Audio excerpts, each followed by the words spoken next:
Thank you guys for having us in. We're here at your new spot. The details undisclosed at this point. But do you guys want to introduce yourselves and what your role is here at the company? Yes, hi, I'm Sunny, or you call me Yotaka, and I'm from Thailand. I born in northern Thai, and yeah, my house is kind of like a hour from the Burmese border. Okay.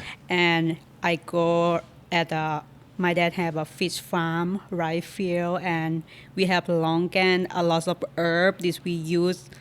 And when I come to the state and I want to do exactly this my family have at the house, so I just start like growing a bunch of stuff at my backyard. And yeah, and so Phoenix is the weather is similar like Thailand, but Okay. hotter, but not humid. But I still like when I grow the herb is I kind of like we successful. Yeah. What are some of the herbs you grow at home? Oh, we have mint, Thai basil, Thai chili, magut lime.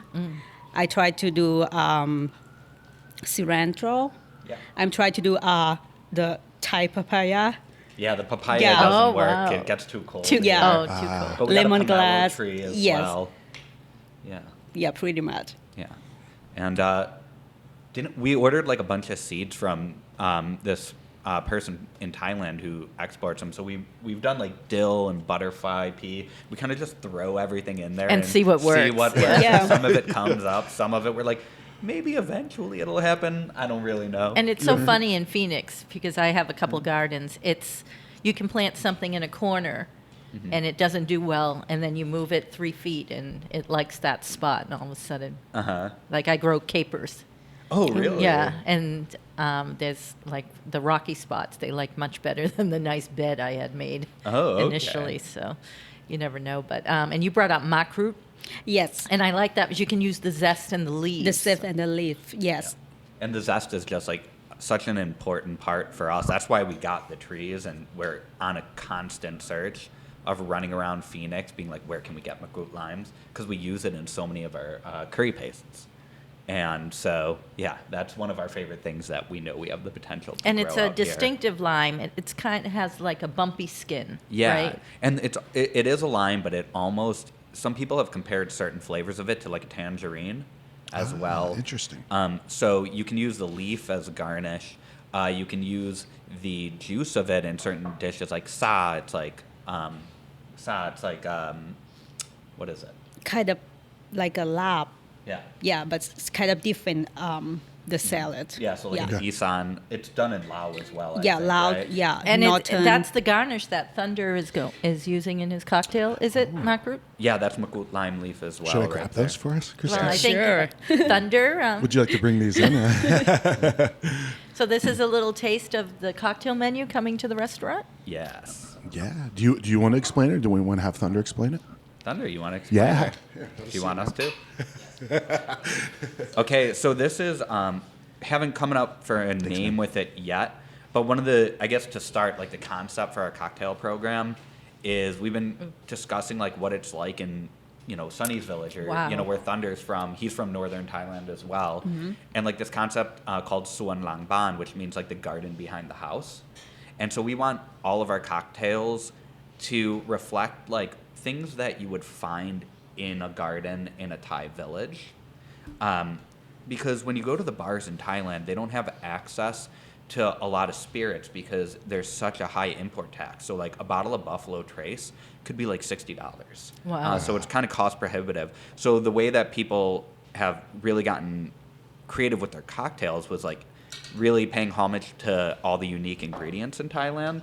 And so that's what we wanted to do here. We wanted to find like the different ingredients that really reflect the flavors of Thailand. So this one's like tom kha, It's right? amazing. Yeah. You feel like you're immersed in, it's that bright and zesty and tropical and a little savory note to it too, which I really like. Yes. It's fantastic. That's my So descriptive. what are the ingredients in this? Do you know? Yeah, so we have like a house tom yum syrup that we make. So there's makrut lime leaf, there's galangal, lemongrass, shallot, garlic, And then there's coconut cream in there. There's a little bit of fish sauce in there as well. It's amazing. Yeah. It's very It's good. awesome. I Yeah. predict this will be written up a lot in the local papers when the place opens. Oh, yeah. Oh, yeah. And it's like all these kind of drinks, too. You know, when you're drinking wine and you think about the concept of like, oh, we drink this to pair with the food and to enhance the meal, I think Thai flavors in cocktails create that whole experience where the more you eat, like, and you're eating spicy and you're eating sour and savory, you need a cocktail to kind of reflect that. So when Thunder brought this cocktail to us, it was like he had us taste it a couple weeks ago. We're like, yep, let's go. Score. Yeah.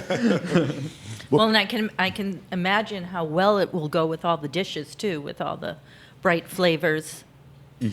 Well, what is this dish that you guys brought us? That Christina said you've been craving this dish? I have been. Yeah. Yeah. So this is called Pad Kapao. It's a stir-fry minced pork with the Thai holy basil. Okay. And we pound the garlic and the chili bird's eye chili. Yeah, and smash, and then we stir-fry, get the smell, and then add the pork. And add the holy basil. It's fantastic. It's kind of like a what's it called? So in Thai we call อาหารสิ้นคิด Sing kid.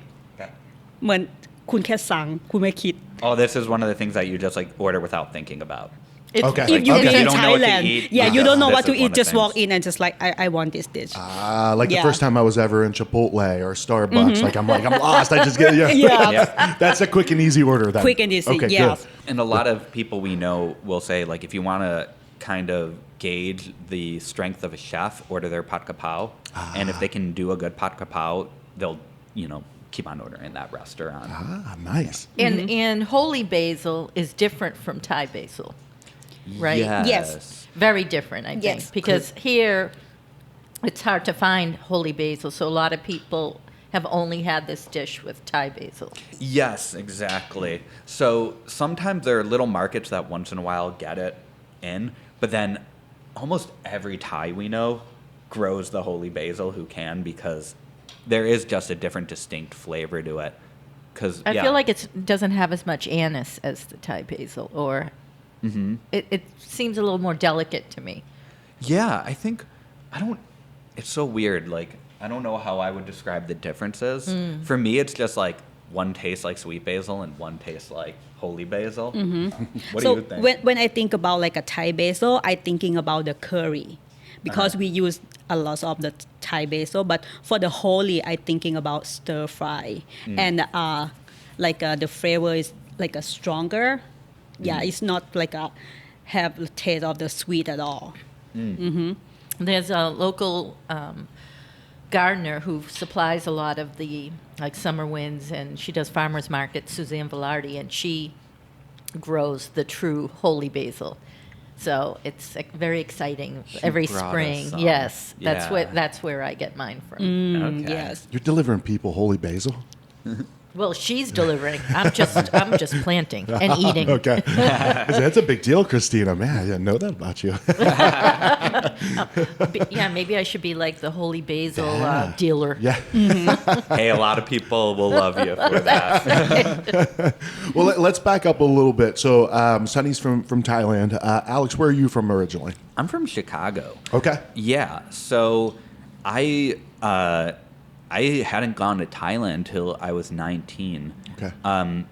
But when I was growing up there, I was, I guess, what you would call like a pretty bad student. Not in the sense of that I like didn't try. Just what I wanted to study wasn't what they taught at school. Okay. So I would be sitting in my classroom like reading books about Buddhism or about Hindu mythology while they were talking about algebra, let's just say, and like under my desk reading like Herman Like I Hesse have by no Siddhartha. interest in that. other Yeah. stuff. Exactly. I just was like, I kind of know what I want to study. And so when I went to college, I was doing like cultural and regional studies, and I spent a year in a school, and I was kind of like, we're learning about this other side of the world, but my teachers haven't been there. And I was like, I'm more of a like hands-on kind of guy. And so I found a way to go to Thailand for a summer.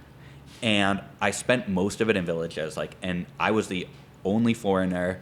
My host family did not speak English. I didn't speak Thai. This was before iPhones, you know. I didn't have any access to internet. And if I needed to get somewhere, they would write a message, like write something on paper and tie, and they would put me on the back of a motorbike and send me somewhere. And half the time I didn't even know. They'd be like, oh, go to the market. I was like, I guess I'm going to a market right now, you know? Or with somebody you don't even know, like you're just riding on the back of their motorcycle and like, take him there. All the time. And they'd always like, to go to the bus station, they like knew one person who spoke English. And so they'd send me to the police station where this guy spoke English, so I could ask him, like, hey, how do I get to Bangkok? Kind of thing. And then I show up in Bangkok. How often were you at the police station? A little bit. Luckily, not for, like, the reasons usually you end up at a police station very often. But so I just, like, kind of got enthralled with all of it. And I love that idea of, like, having to figure something out. And this concept of, like, the longer you spend in the world, a world, you learn about it just by existing in it, instead of reading about it. Like, I knew nothing. I had a dictionary. I didn't even realize there were guidebooks back then, just because my brain never works that way.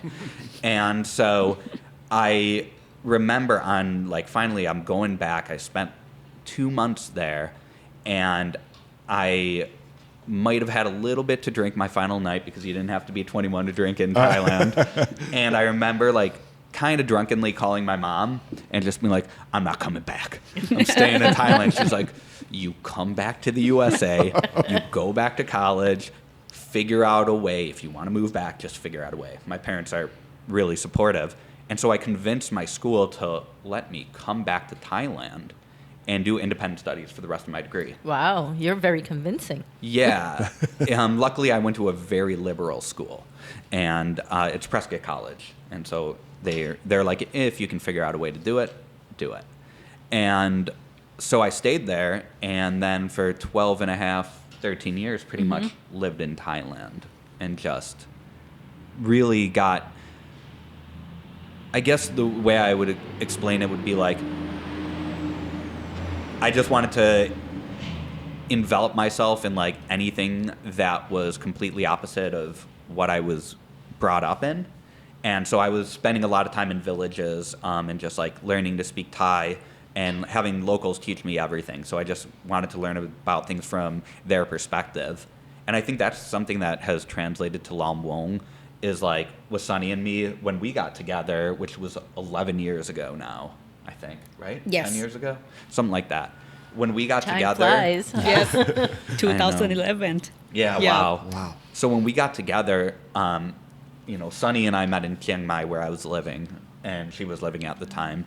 And I had been working for these different nonprofits, and we would go all around Thailand, like living in villages, learning about sustainable farming or sustainable fishing, I guess you would call it, and the different projects and activities they did. And then Sunny came from a village where it's like her family and her village got awards for some of the most sustainable farming methods in all of Chiang Rai, in her province. And so we travel around together across Thailand, and then we go into India and different places, and realizing we love this idea of just learning about people and then learning about their ways of life and just sharing it and interpreting it in some way. And so when we moved back to the States, we were just kind of like, all right, let's turn this into business somehow. So not even having a directive of doing all this type of, everything is developed towards opening up this restaurant. It wasn't that. You just were there experiencing the culture. Did you have a career path that you wanted to go on at that point, or were you just open to everything? So back then I was in education. Okay. So I was thinking I was going to get a PhD, but I just didn't like the bureaucracy. And that's the funny thing, terrible student, end up getting a master's degree and going for a PhD. Yeah. How does that happen? But we were doing these study abroad trips. So we'd bring students from Western Washington University. I started doing Thailand and India, then I was doing Thailand and Burma, finally just Thailand. And then Sunny, for a few years, we'd lead the trips together. And that's when the trips went to the next level, just because when we do things together, things work really well. And so we were doing that, thinking that was kind of the direction we were going to go into. And on the side, doing nonprofit work, recreational food tours as well. Okay. And so I think we kind of thought we were going to do that. But Sunny was kind of the one who convinced us to move back to the States. Yeah. Yeah, because I come to visit. We come back to visit his family like once a year, and we just like, oh, should we move here?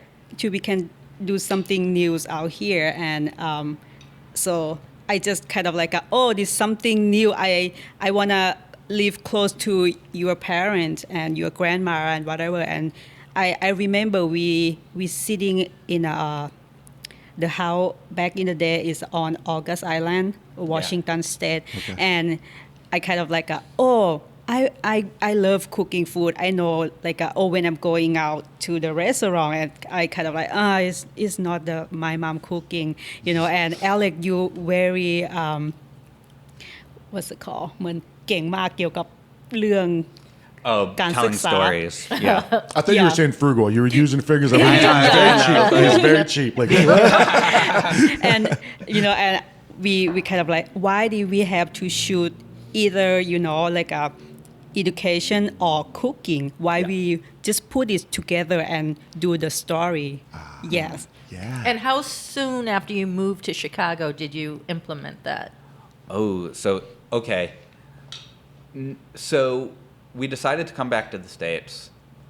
Came back to Chicago, like, I came back first, and I was, like, working as a Thai interpreter for the federal courts in Chicago, which was a whole thing. And then we moved to Orcas, and after, like, I think 6 months, we were doing Thai barbecue pop-ups outside of our house on Orcas Island.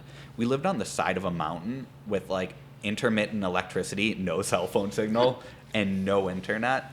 And it was beautiful, but, like, it was literally if our electricity went out in the winter, it was like we sat outside and lit a fire to stay warm kind of thing. You had to live through the evening. Like, it wasn't a matter of, Yeah. like, it's chilly. It's like, we have to survive. Yeah. But it was also just like the most amazing supportive community of people. And the reason why we moved there was because the nonprofit that and study abroad I worked for was started on those islands. So we knew so many people. But after about 6 months, once we got through a winter, we were like, we can't do this. And we went back to Thailand, and we were actually sitting on, like, once again, we're in Wanpen, my Thai grandma's village, and there's no cell phone reception up there. And I remember we, like, borrowed her motorbike, drove, like, 5 kilometers down the hill to this little market where we could get cell reception, and we're like, you know what? Let's do it. We're going to start a pop-up. We're going to figure it out. We're going to open up a restaurant. And we're sitting on the side of a curb on my phone being like, let's open an Instagram. What are we calling this? And we keep on going through the name of Sunny's like, Lom Wong. And I was like, What's this mean? yeah, what does that mean again? Yeah. She was like, oh, sit together in a circle. Like, you know what we do in the villages all the time and we eat food. I was like, yes, let's go. Nailed it. Yeah. Nailed it. Perfect yes. name, Yeah. isn't it? It Yes. encompasses, I feel like, everything you do. Yeah, Yep. exactly. So, yeah, and then a couple months later was when we did our first pop-up that you were at. Yeah, every day I'm so happy because I had just happened to meet you at the Phoenician. And I think it was only a few weeks before you did your first pop-up here.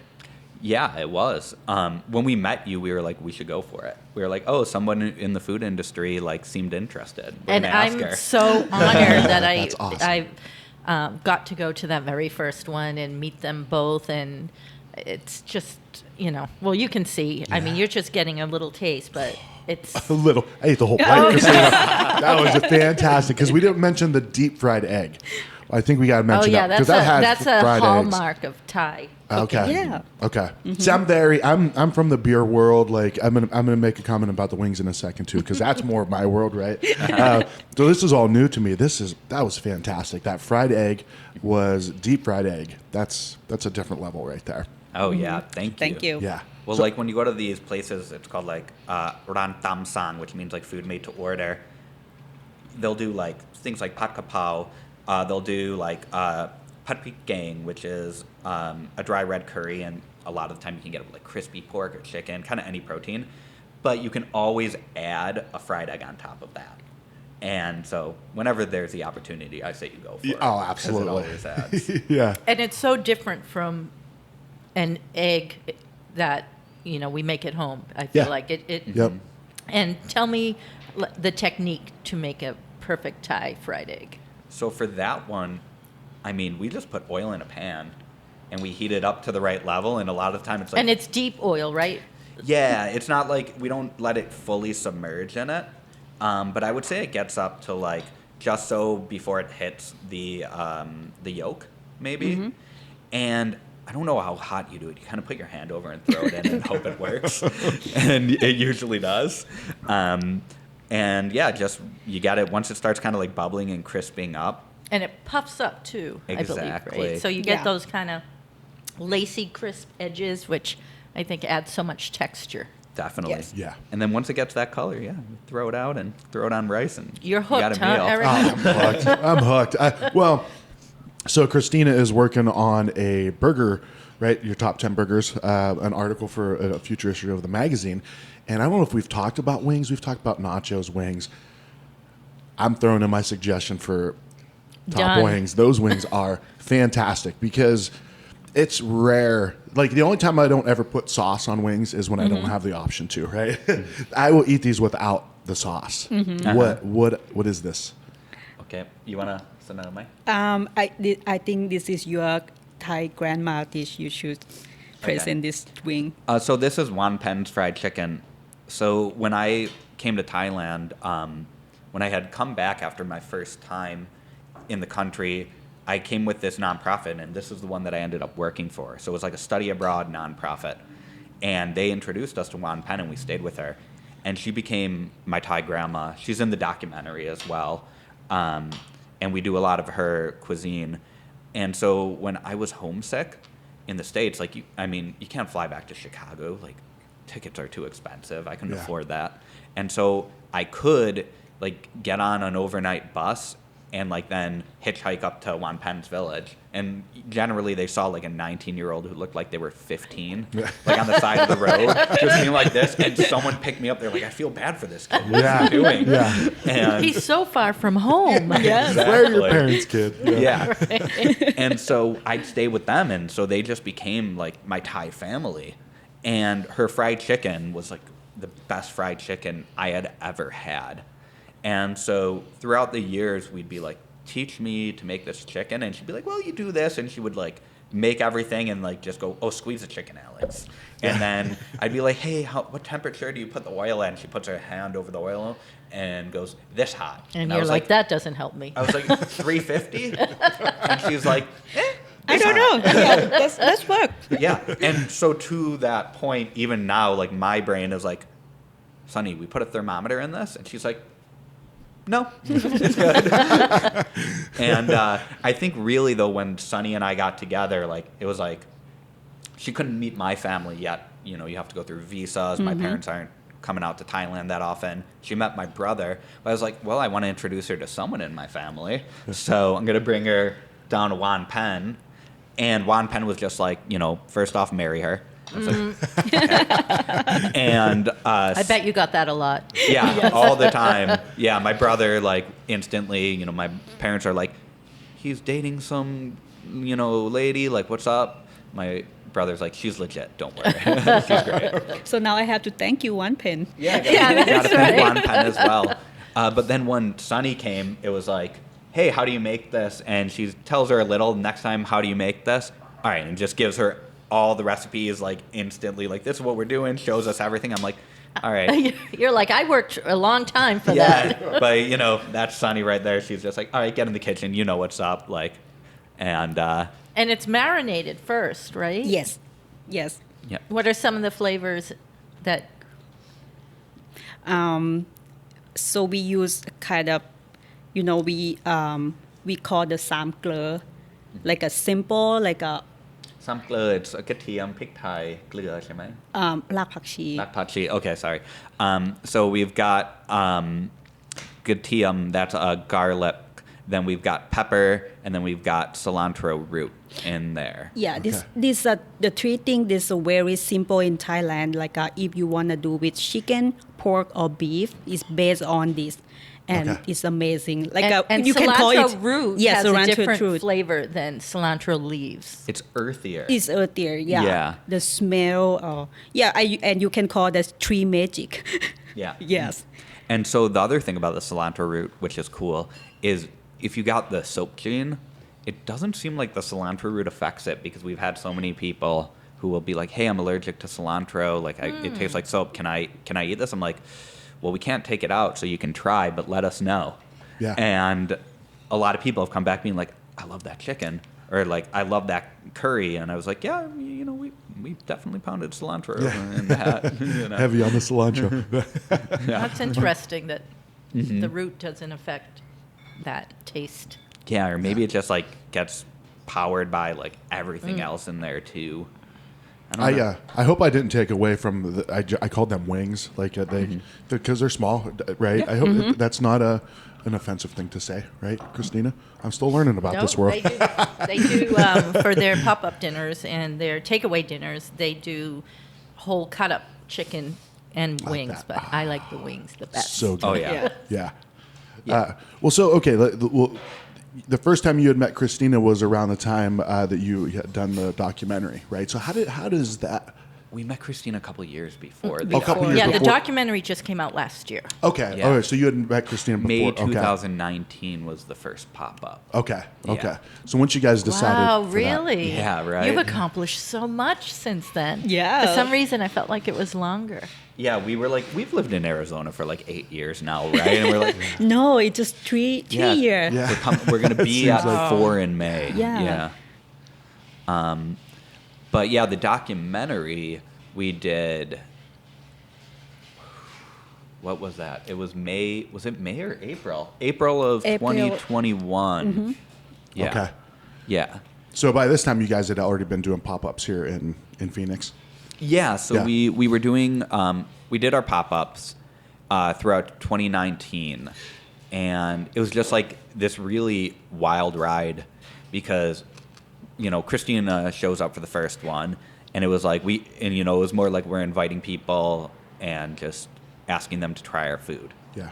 and see if we're gonna like it, and then we're like, all right, let's release another one. And cocktails, too. Yeah. I should add that Alex was actually a bartender when I met him. Oh, okay. So Okay. I remember being blown away, not just by the food, but the cocktails. And he makes his own Thai bitters. Ooh. And his cocktails all have that same kind of thoughtful philosophy of integrating the food flavors of Thai I like that. land Thank you. into Thank you. a liquid beverage. Yeah. So we're like, no one's going to come to these pop-ups because we do everything from scratch. And we were like, people aren't going to pay for this kind of meal. And so we were trying to, charge what the food was worth. We're like, oh, but no one knows us. So we were like, you know what? Screw this. Donation only. We're just going to try to get people in the door. They have to pay us $5 Ooh, great timing. to get in. Speaking of cocktails. Okay. Just so they pay like their credit card through Eventbrite, so we know they're like real people. Yeah. Yeah. And we get these people signing up, and it's like in a couple hours, it's like sold out. But we get this like random like number and letter that's proton, and it says like 48 whatever yada yada protonmail.com.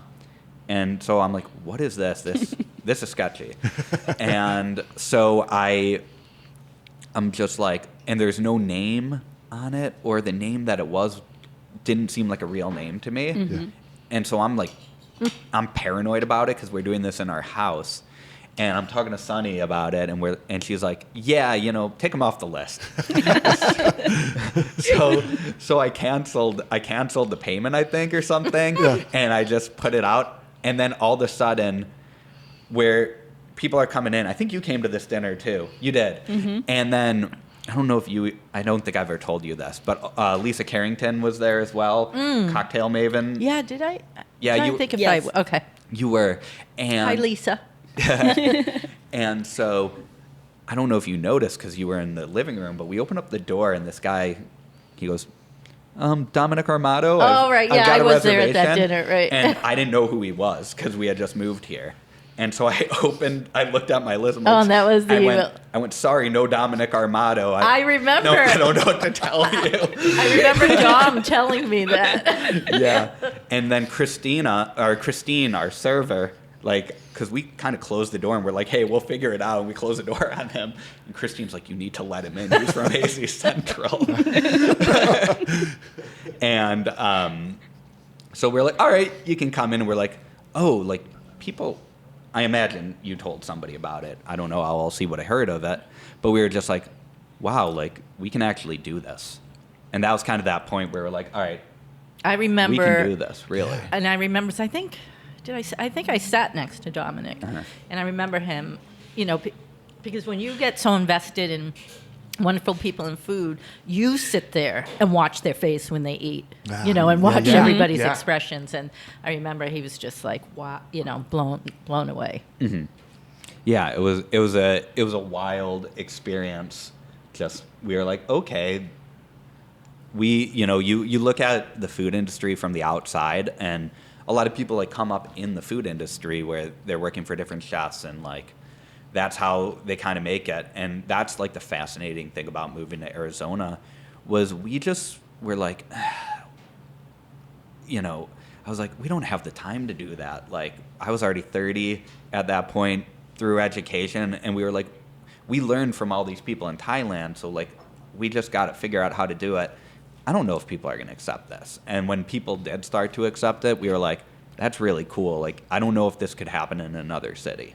Yeah. But in Phoenix, it's just like people are so open and like excited for different experiences. Yeah. So and your dinners really are so cool. intimate. I mean, you only see, when you were doing the first few, what was it, 8 people, 10 people? Yes, we kind of nervous a little bit, like, these people gonna ready, because the way that we present the food, we just like, we use every ingredient. The people might not like similar here, and we just kind of like we just have to do that because we know the way this we gonna be present, and they gonna like, oh wow, I thought I never liked the ingredient, but when I have that, they kind of like open their mind. Yeah. Yes. Yeah. Yeah, I think every dinner is an education, Yes. too, between like all the ingredients, as Sunny was saying, and then also they always give a history of the dish or why they decided to make that or a memory that inspired that, so it's like you're traveling to Thailand every time you have an amazing dinner. Well, it's an experience, right? Like, I mean, that's what I was impressed with when I saw the documentary was just the fact that there was a documentary, right? There was that piece of the story that was, that allowed your story to be told in a very, very cool way. I don't know who did that video work, but they did a great job. Oh yeah, Yeah. Justin McLean, one of our oldest childhood friends. Yeah. My brother and then my other oldest friend, all working in Hollywood, and they're like, let's do a documentary, and my cousin as well.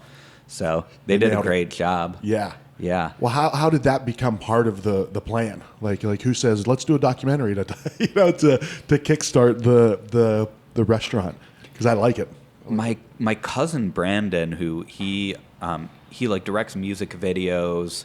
He directed his first feature length movie. He and I and Sonny were talking and explaining the dinners. He's like, dude, you got to film this.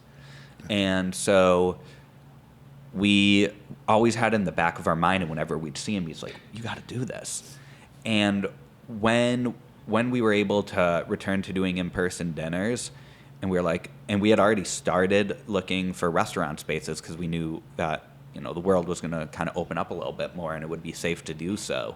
We were having no luck, and we were like, you know what? Let's do this documentary and tell our story, and at the very least, we could use it just to like show potential landlords, and we're legit. Yeah, show them we're legit and like all that.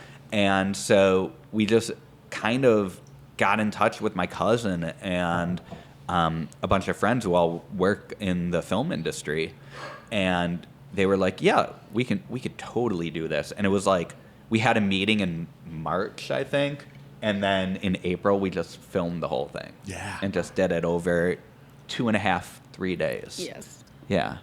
That was fun. Yeah, it was a great time. One of the fun. dinners they filmed we were at. I So saw that it because I was really- watching it. Like, so somehow, I think you had reached out, Alex. You'd reached out to us through A Taste of AZ, and I remember watching the documentary. I'm like, "Hey, there's Christina." I called my wife. I rewound. I'm like, "Look, Christina's there." I'm like, "Look, Christina gets to go that's everywhere." Yeah.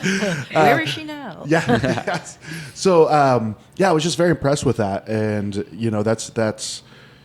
that's one of the challenges of new business is telling your story, right? Mm-hmm. Well, why not make a video and tell your story, right? Something that's So I was very impressed. Tell your friends and brother and all them. Nice job. Oh, thank you. Thank you. Well, also in the sense of how we tell that story, one of the main things about that's important for us is like, and this was advice we got early on when like we started doing interviews, was like we never wanted to talk about ourselves too much, and we had to like learn to do it.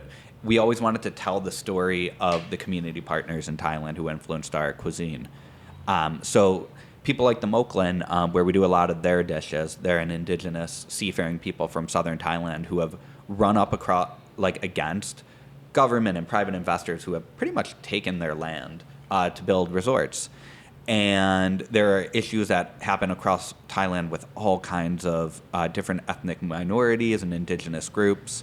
Even in northern Thailand, like in Sunny's village, there was like huge, what is the name? I can't remember the name of it. Ti Liang Mu, Yai Yai, Tiban Borisat Yai, CP. CP. Yeah, this huge conglomerate called CP, which is doing like trash fish farming in the oceans of southern Thailand where they rake the bottom of the sea.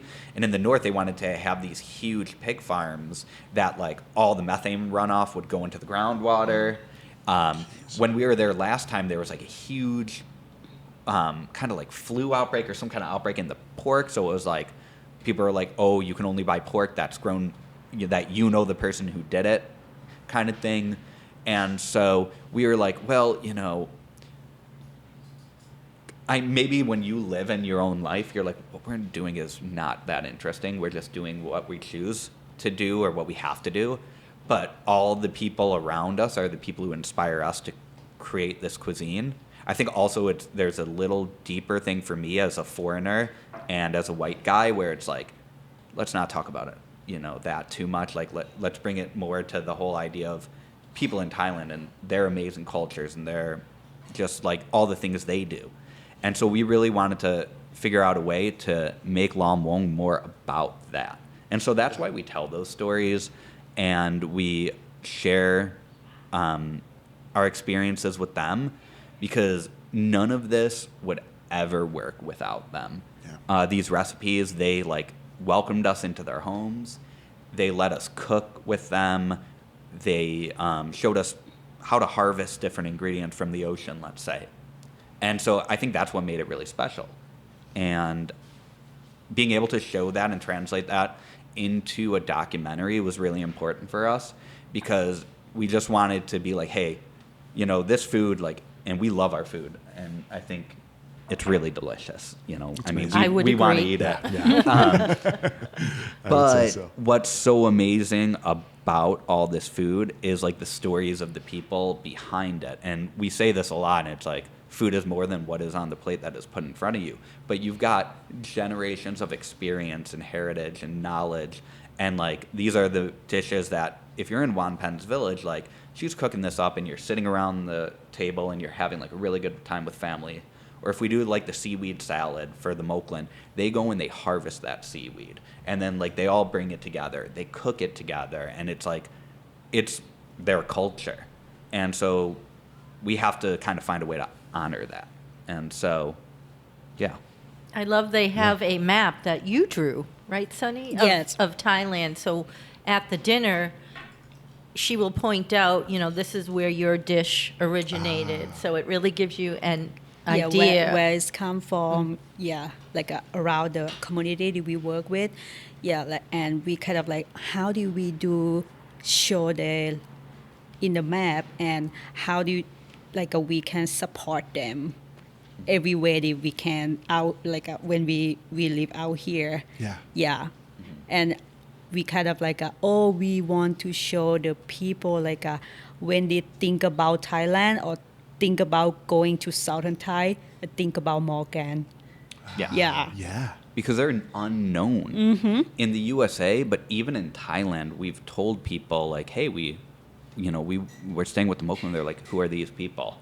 There's a lot of indigenous groups or ethnic minorities. Like people know who the Karen is or the Aka or the Hmong, but the Moklan, it's like now they're finally coming into, I guess, like the forefront. I mean, after talking we about have them. the social media, people know more about them. Yeah. But before, this kind of like I don't know. So when I study at the school, it haven't on the book or whatever I can study.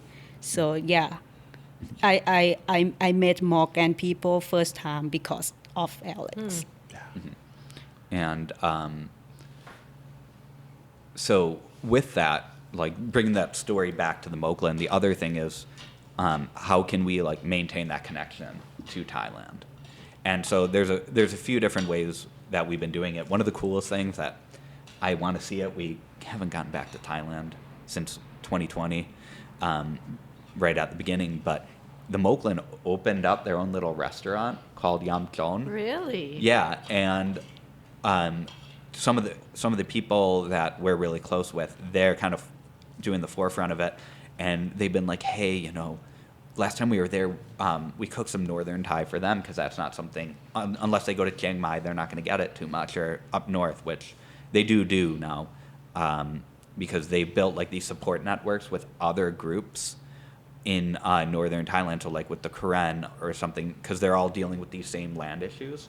And so they've created these huge networks where they're like doing cross training and helping each other and like advocating and sharing lawyers and all this amazing stuff. Wow.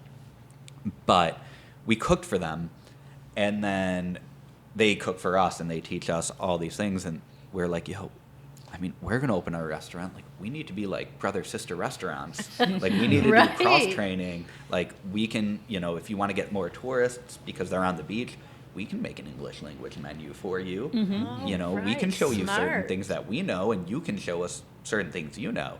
And so maintaining connections in that way. One of the other things is that we do community repayments. We don't call it charity or fundraising, because that to me is like, oh, look at us, like we're giving you something. And it's like, no, this is more like a relationship of like, you're giving us a lot and we're repaying you because we couldn't do this without you. So like that. we've been able to send a hefty amount. So far through our dinners, we've raised $7,900. Wow. Yeah.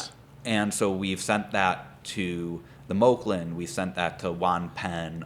We've also fundraised for Stop Asian Hate, Black Lives Matter, different either communities or things that are important to us. Because with that whole idea that food is what's in front of you, or more than the plate that is in front of you, it has to be backed up by some kind of action. Like, it's cool to say that, but if you actually don't do that and try to like create a better world with what you're doing, what's the point?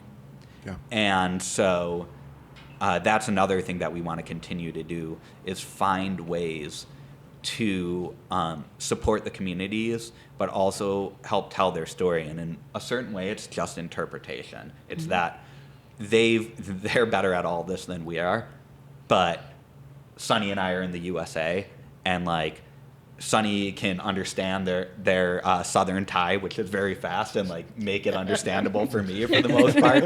I'm at like 65%, so it's like Southern Thai to Central Thai to me, and then I can put it out there in English and kind of, use it to interpret these stories. Yeah. Yeah, I think that's another reason that their dinners are so special. And I was actually going to bring up your takeout, but I think by the time this comes out, the restaurant will be open, correct? Yes. So do you want to tell us a little bit about that? The restaurant? Yes. Sunny. Oh, you first. So yeah, the restaurant is going to be, I guess, the next natural step in Lom Wong.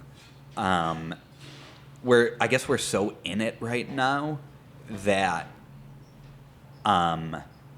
that it's hard to like say, oh, what it's going to be like, because I'm still like, hey, what is this going to be like? Right. You're still, what do you want people to feel when they walk into your restaurant? we want people to feel like, oh, I'm in Thailand. I'm in somebody's house, Yeah. and I can't wait to try everything here. Yeah. So basically, you're transporting what you've already done Yes. to a brick and mortar here. Yeah. Yes. Stepping into another world. One of the things that a kind of someone who I've looked up to, a family friend, Carrie Nahavidian, who ran Naha in Chicago and Brandi. So an award-winning chef who's just this phenomenal woman. When we were going to Thailand, or I was going to Thailand the first time, she was like, eat everything. Just don't ask questions, just eat it. They know more than you do. And so that's kind of the thing we wanted to translate here is like, if you want to come to our restaurant, like you're coming into Thailand, you're coming into our house, like you want the experience, just eat everything. You're gonna be okay.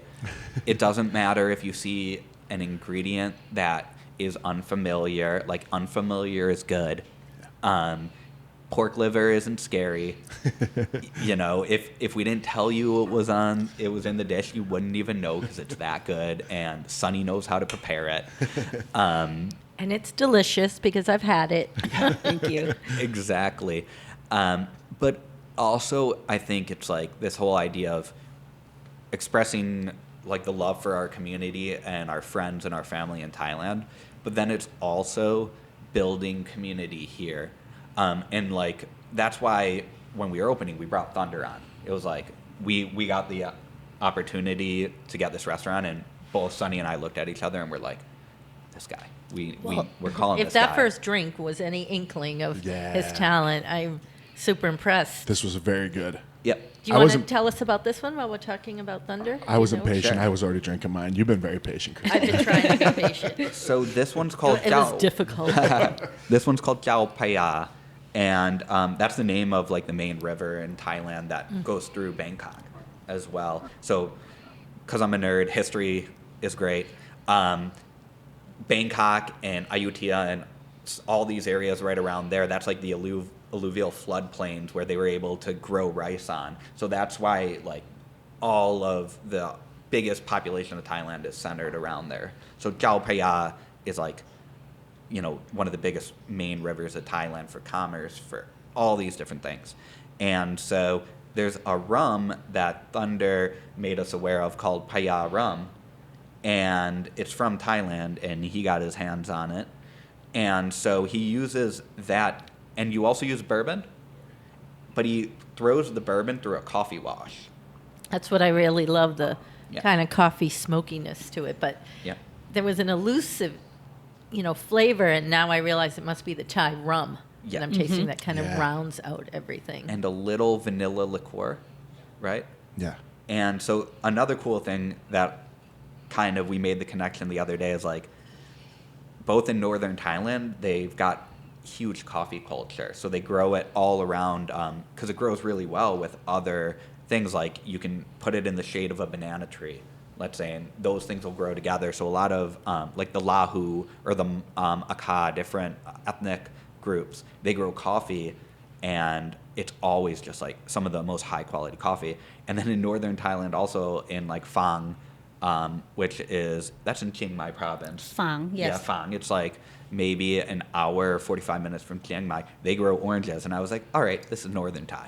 They're gonna laugh at And me I when I love say how- that, but I'm still making that connection. I love either how way. different they are, too. Yeah. Yes. One's light and bright, and this is very sultry and rich. So, Yeah. again, very impressed. I'll probably be using that word for the next.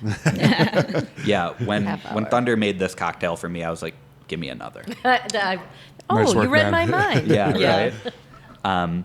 But so yeah, when we brought him on, one of the things was like someone who understood these flavors, because I think a lot of the time when you're thinking about like cooking and using different ingredients, it's like there's definitely this creative process going around, being like, oh, this has this great smell, this great flavor, whatever. Like, how can I create something with that? And I like that idea in one sense, but then there's also an idea that it's like, and I know this from moving to Thailand and like I got a bachelor's degree focused on Thailand and a master's degree focused on Thailand. Then I seriously, like the most basic things I have to ask these two. Because like that's just how it is. Like I didn't grow up there. And so everything that I've learned, I've had to just like try to remember it all.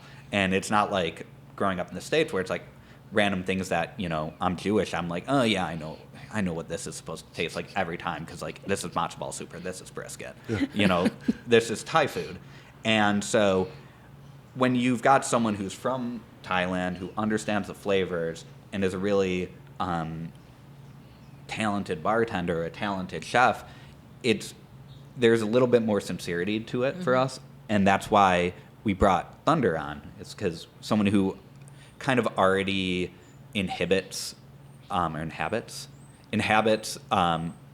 like our concept and our values for the restaurant is like this community of different people coming together with It's a like love thinking of in culture. another language. Exactly. He has that base, which he can translate it. Because Exactly. he does that very well. I Yeah. would It does. say. I mean, if that equals what's in this glass. Yeah.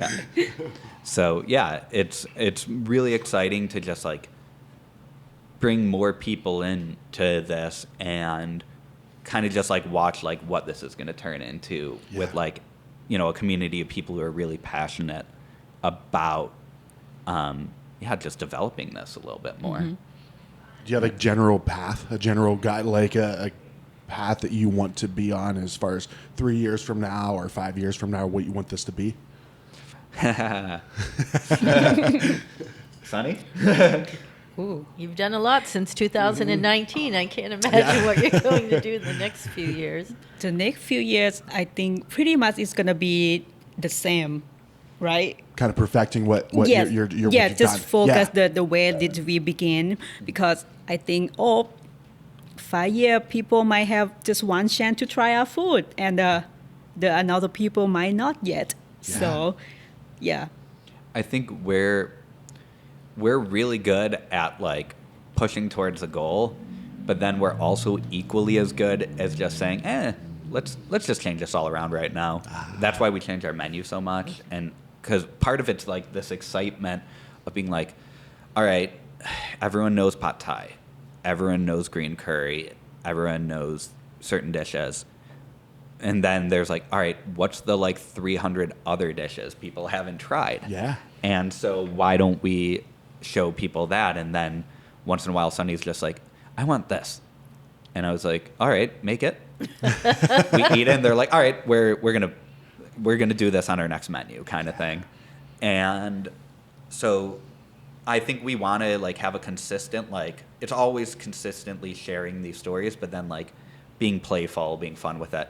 One of the things we eventually do want to do, because we did recreational tours, we did nonprofit study abroad tours, is we want to be able to offer people the opportunity to go back to Thailand with us and visit the communities Wow, and can you learn about their imagine cuisine. what that trip would be like? Sign me up. Exactly. Yeah. So you get to like, stay in certain villages, like be in Wanpen's village and watch how she fries chicken, and like how she makes som tam, or like khao lam, which is you take like sticky rice, and it's kind of like it's a dessert, but it's not that sweet. It's not really a dessert. Sometimes it's a dessert, right? You can call dessert or simple like some people have like for breakfast. Yeah. Yeah.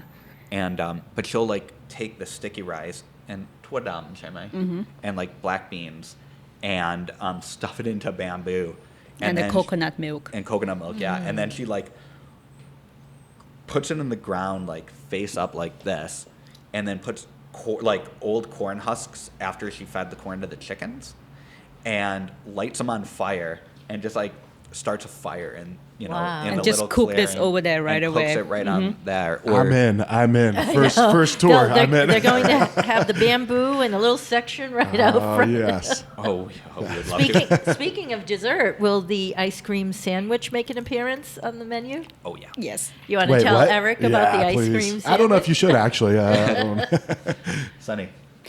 So when I was a kid, or it still have a lot, is have people with like a old guy or old lady just with motorbike, and it have like a tank at the back side of the motorbike with a ton of the white bread and coconut ice cream, toasted peanut, and what's the pumpkin, or sometimes they have corn, corn. Yeah, and they just like have like a เหมือนที่บีบที่เป็นเสียงดังที่คุณรู้เมื่อรถไอศครีมมา Oh, they have like a little horn, kind of like, you know, like the like honk honk. Like so the you ice know, cream man so you know here. the ice cream man here. And the guy just pour right away and just like put some coconut ice cream on the white bread, and you can choose like if you want corn or you want pumpkin or you just want peanut, and sometimes they put the what's it called เหมือนนมข้นหวาน Oh, so it's like condensed milk. Okay. Or sticky rice too. Yeah, and yes, the sticky rice. Yeah. And just do like a sandwich ice cream. Yeah, like a literal ice cream sandwich, and it's the best. It's so there is something about it. I've had it a few times now, where the it has to be white bread that is kind of soft and chewy, so it grips the ice cream, and there's just something about it that's so addictive. Yeah, it's like playful. It's like something that I think that it's like I feel like when I was growing up, like I could have seen myself like going into my parents' fridge and like getting ice cream out and putting it over bread, and my parents looking at me and being like, "What are you doing? Like it's a sandwich. I want a sandwich." Or that's our crazy son. Right. And then, so maybe for me, I felt validated when I saw it in Thailand. Brilliant. I was like, I knew that. I knew. Yeah. But so yeah, when we did our first dinner, I think, or maybe I don't know if we did the first one. We did the second for sure. We were like, we got to make our own ice cream, and then so we do like our own coconut ice cream, but we infuse it with Laguvalen and 16-year Scotch just because why not? Really? Yeah. Why not? You are so mad you haven't been to any of those dinners. That one came out of left field. Like I did not, because that's like one of my favorites too. Well, like, whiskey is Scotch. a big. So I love that they do these weekly takeout. They sell out right away, but he announces the menu on Monday for pickup on Thursday, and he also gives drink suggestions. And one of them you always say, or most of the time, is a whiskey soda. Every time I'm like, if you want to drink alcohol, like get Johnny Walker Red. If you want to like go black with Johnny Walker, do it, and just do it with soda, because like that's like one of the things that is great to drink. In Thailand, the other is rice whiskey, which you just can't get here. Okay. But If anybody can, Thunder probably can, right? we're trying to figure it You out. got a guy? Well, that actually, what's funny, I'm sure Thunder's got a family member who brews it too, or has brewed it, but like So he'll every be here member with of Sonny's jugs. Yes. family has brewed rice whiskey at some point in their life. Yeah. And so all of them know how to do it. Like someone down the street has a rice whiskey operation, and they're like, if you've got the right licenses and this and that, we can import it to you. I'm like, how do we do this? I don't know enough about this. That'll be phase 2. Yeah, I like that. Yeah. Well, cool. Well, guys, thanks so much for having us in. Everything was fantastic. Thunder drinks were amazing, man. Yeah, very excited for this spot. I know we're not sharing many details, but it's a beautiful spot, nice patio, big place too. You'll have to time the release of the podcast for the week they open. I think we might be able to handle that. Or maybe, the buzz before, I guess is how it works, right? Like 2 days before. or something. So when you were saying brick and mortar, there's a lot of bricks in here. This is a big spot, right? Yes. Yeah, it is. You said bigger than you guys were aiming for or were expecting? Initially, like, yeah, when we thought about it from the beginning, we spent a lot of time in Japan as well. Whenever we'd come back from Thailand, we'd always find a way to have like a week layover. And our original idea was like, how cool would it be if it was like kind of that small yakitori setup where it was like Sonny and me and one other person or two other people just like serving a small amount of people. And then we're like, yeah, that's not going to happen. And so we started being like, we got to be more flexible. And so once we saw the space, it was so beautiful. We were like, we can make this work. Yes. Now we're all in and so excited about it.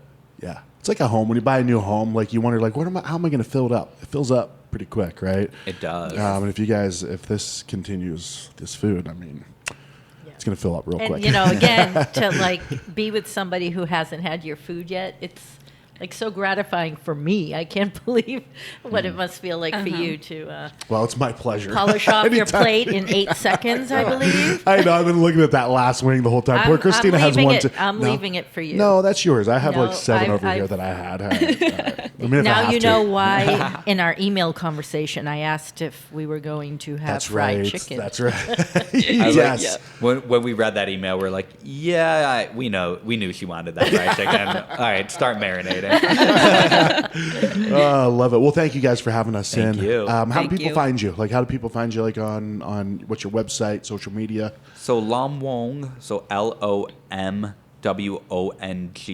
LOMWONGAZ.com. Okay. And our Instagram is at Lom Wong AZ as well. Okay. Yeah. Excellent. And soon, we don't know the timing of it yet, but there is a place that people can go in Yep. and enjoy your guys' food and drinks. Yep. Yes. Awesome. Well, thank you. Christina, thanks for joining me. Alex, thank you for... Alex said we had set it all up. He's like, hey, would Christina be down to join us? I'm like, hell yeah, she Oh, would. yeah. I think I would have cried if I didn't sit down. I almost on this said no. one. I want to eat all of the wings. I want to eat both plates of rice. Yeah. I want all the drinks. Well, Christina's All 4 of been them. like part of the journey from the beginning. So when we were like, oh, she's associated with this, Yeah. we're like, she's got. No, I literally I probably would have seen the podcast and been like sad puppy face. Yes.